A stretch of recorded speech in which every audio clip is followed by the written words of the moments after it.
Foi uma conversa que eu tive com a delegada regional Alessandra, com o tenente País, o capitão Vicente. Eles já tinham a intenção essa de realizar essa fiscalização e a gente só organizou ali, estruturou e desde a semana passada foram feitos levantamentos, pedidos à administração do presídio, à relação dos presos que foram liberados nessas condições e então verificados endereços para poder fazer a fiscalização e também montar as equipes que seriam distribuídas e responsáveis por essa fiscalização. E como é que foi a fiscalização? Ela, de maneira bem simples, Ademar, era o comparecimento nos endereços indicados como residenciais. A equipe se dirigia até o local, verificava se o apenado estava ou não ali. Caso ele estivesse, todas as equipes elas tinham já uma certidão já pré-redigida, onde seria então marcado um X, tinha um local específico ali indicando o apenado se encontra na residência, marcava um X nesse ponto e o apenado assinava o documento para comprovar então que estava no local, que foi entrevistado, que foi mantido contato com ele. Caso ele não estivesse no local de residência, havia também uma equipe ao mesmo tempo em diligências nos eventuais locais de trabalho. Alguns desses apenados eles possuem autorização para trabalho. Então foi também diligenciado nesses locais de trabalho e caso ele poderia não estar na residência, estar no local de trabalho. Caso estivesse no local de trabalho, o mesmo procedimento seria feito. Não sendo localizado nenhum dos locais, havia já um ponto a ser marcado que o apenado não foi localizado.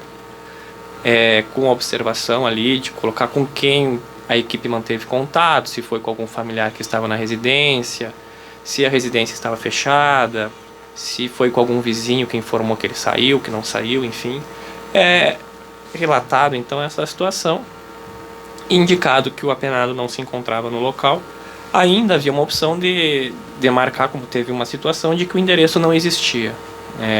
Teve uma situação assim? Isso, teve uma situação relatada nesse sentido, por deficiência de número, às vezes coloca o nome da rua e coloca o número errado, então por isso a importância do apenado, quando ele é posto em liberdade, nessas condições ele informar corretamente seu endereço, porque é feita a fiscalização. Então todo esse material vai ser encaminhado para a Vara Regional de Passo Fundo, que irá analisar então se irá ou não regredir, mandar recolher os apenados.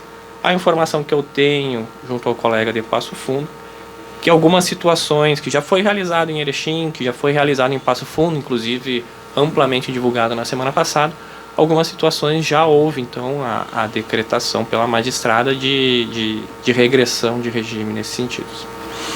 Dos 18 apenados em prisão domiciliar, Dr. Felipe, 9 foram encontrados em casa ou local de trabalho. Um estava em endereço diverso do informado, onde alegou estar atualmente residindo. 7 presos não foram encontrados em suas casas, nem no local de trabalho. E um dos endereços, conforme o senhor já comentou, um dos endereços vistoriados sequer era existente. Exatamente. Isso representa um percentual aproximadamente ali de 50%, então, né, dos 18 dá 9 para cada lado.